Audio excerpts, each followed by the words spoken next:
So you're ready to tackle a no-spend challenge. There are a few mistakes that some people make when they're doing a no-spend challenge, and if you know these mistakes and how to avoid them, you can have a more successful challenge. Hey you! I'm Sarah from FrozenPennies.com. I am a certified financial coach, and as a family, we are debt-free.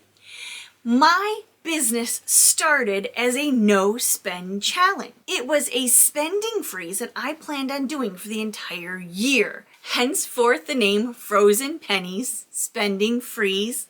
Get it? So when I started my challenge, I had no idea what I was doing. I created my rules. If you're looking for a video on how to do a no-spend challenge, I'm going to leave a link above in the iCards as well as down below so you can get all of the techniques on how to do a no-spend challenge. Today we're going to talk about the 10 mistakes that people make when doing a no-spend challenge and the solutions that I have for you in order to overcome those. Number 1, not planning ahead. They say, if you fail to plan, then plan to fail.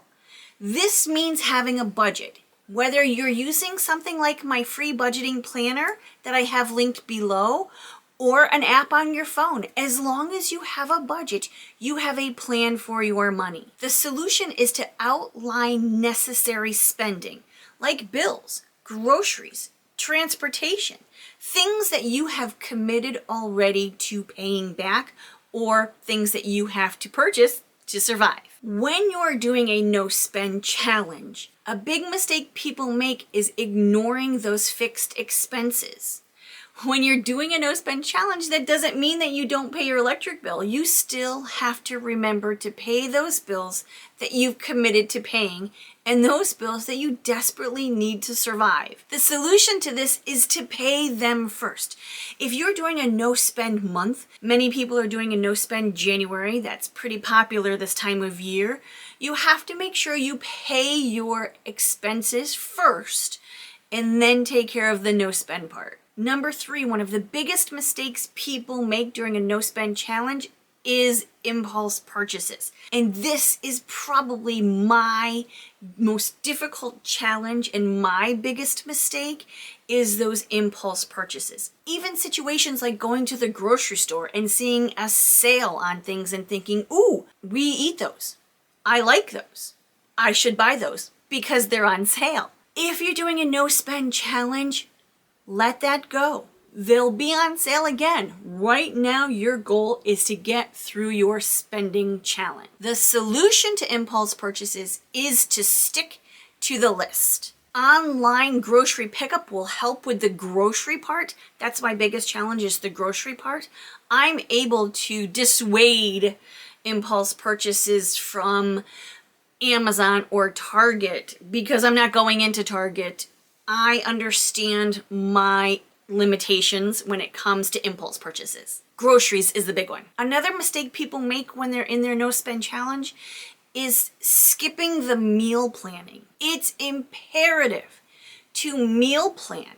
Specifically meal plan from the things that you already have in your house first. I used to do years ago the Great Pantry Challenge every January. This just meant that I was using up the stuff that I already had on hand. I was limiting myself to like $50 for the entire month. Of course, this was years ago, so $50 went a lot farther than it does now, in order to supplement the stuff that I already had on hand. I was bare bones by the end of January, and we were making some pretty interesting things for dinner. The solution to this mistake is making a meal plan, batch cooking, and using what you already have on hand. Also, if you're heading out of the house, don't forget to take food with you. This includes going to work, running errands, taking the kids to sporting events, taking your kids anywhere. Make sure you take food with you when you leave the house so you're not impulse purchasing on the way someplace. Number 5, underestimating social events. This is a really big mistake that it's really hard to overcome. You have to seriously contemplate this and imagine what you would do in this situation to give yourself the tools that you need to overcome this mistake. Having a plan for social activities and deciding what you're going to say ahead of time will really help. The solution to going out to dinner with friends might be to maybe have a potluck at your house. Invite them over, have everybody bring a dish, see what you've got going on in your freezer or your pantry, what can you make for a group of friends, and hang around at home to be social instead of going out to eat. Number 6, failure to reflect on spending habits. This means you're ignoring and not tracking your spending. It means that you're a little nervous and you don't want to check your bank statement or your online account. This means that you don't know where your money is going on a regular basis. It also means that during this no spend challenge, you still aren't aware of where your money is going. The solution is to take this opportunity to identify and track your spending pattern. You could really go into depth with a journal on this and feel the emotions that you're withholding or burying with spending, and address why you're feeling that way and why you're choosing to spend instead. This whole psychology of money and overspending is a very interesting concept. Dig deep, look inside, and maybe take this opportunity to figure out what's going on there. Number 7, a mistake that many people make during a no spend challenge is underestimating transportation costs. Sometimes we don't realize how much money we're putting in gas in our vehicles.